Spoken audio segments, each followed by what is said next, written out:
Hey guys, welcome to intensive information.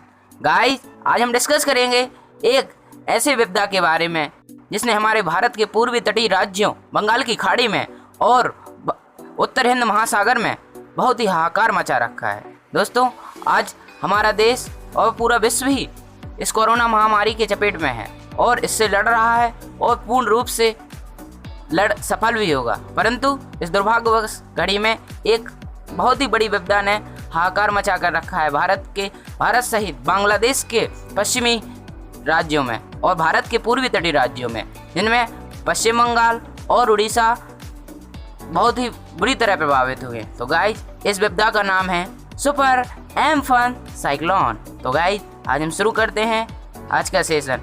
Guys, आज हम जानेंगे इस सुपर एम्फन साइक्लोन से रिलेटेड सारी उन सभी जानकारियों के बाद चक्रवात क्या होते हैं, चक्रवात कैसे बनते हैं और इस चक्रवात का नाम एम्फन ही क्यों रखा गया और किसने रखा है और इस चक्रवात के क्या क्या प्रभाव है। तो गाइस, शुरू करते हैं। गाइस, जैसा कि चक्रवात क्या होते हैं। गाइस, चक्रवात एक वह वायु राशि है, घूमती हुई वह वायु राशि है जो तीव्र गति से घनघोर वर्षा उत्पन्न करती है। इन चक्रवातों की दिशा भी बहुत विशिष्ट होती है।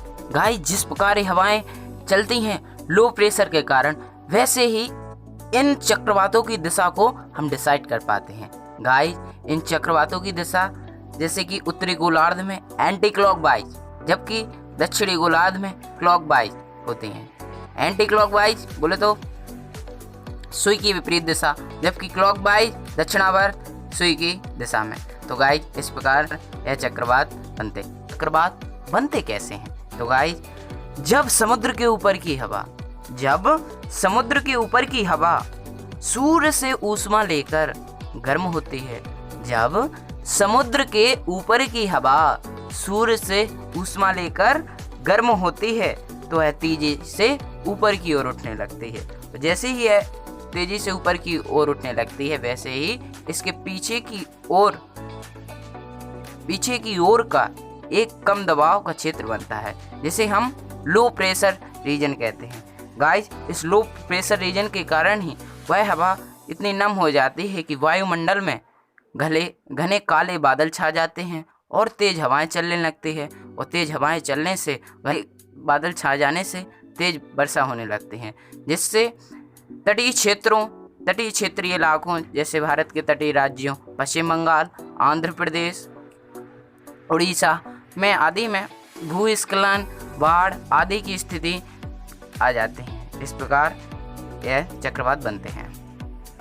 गाइस, अब हम डिस्कस करते हैं इस साइक्लोन से जुड़े तीसरे मुख्य बिंदु पर कि इस चक्रवात का नाम अम्फन ही क्यों पड़ा।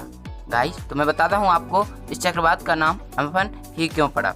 गाइस, जैसा कि मैं आपको बता दूं कि बंगाल की खाड़ी और अरब सागर में जो भी चक्रवात आते हैं उनको उत्तरी हिंद महासागर में शामिल किया जाता है। गाइस, जब बंगाल की खाड़ी में और अरब सागर से कोई तूफान उठता है तो उसके अजीबोगरीब नाम सामने आते हैं। जैसे कि मैं कुछ पूर्व में आए हुए चक्रवातों को शेयर करता हूं और उनके सनों को भी। जैसे चक्रवात फैनी जो कि 2019 में आया था, चक्रवात हुदहुद जो कि 2014 में आया था, चक्रवात ओखी जो कि 2017 में आया था। इन सभी चक्रवातों के नाम एक विशेष संस्था जो कि इंडियन मेट्रोलॉजिकल डिपार्टमेंट के द्वारा निर्धारित की जाती है, भारतीय मौसम विज्ञान विभाग के द्वारा निर्धारित किया जाता है। गाइस, वर्ल्ड लेवल पर सर्वप्रथम 1887 से 1907 के बीच में वैज्ञानिक हुआ करते थे। वह मौसम विज्ञानी थे क्लीमेंट रेगेज, जिन्होंने सर्वप्रथम इन चक्रवातों के नामकरण की प्रणाली शुरू की है।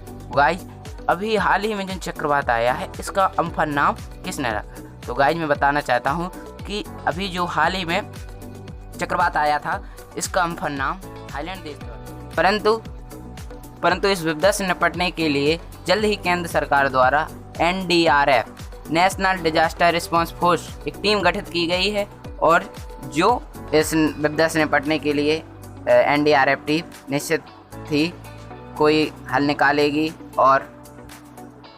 और जल्द से जल्द राहत बचाव कार्य के द्वारा लोगों को एक सुरक्षित स्थान पर ले जाकर संरक्षित रखेगी, जिससे मानव जनहानि ना हो। तो गाइज कैसी लगी आज की वीडियो? आई होप कि आपको पसंद आई होगी वीडियो।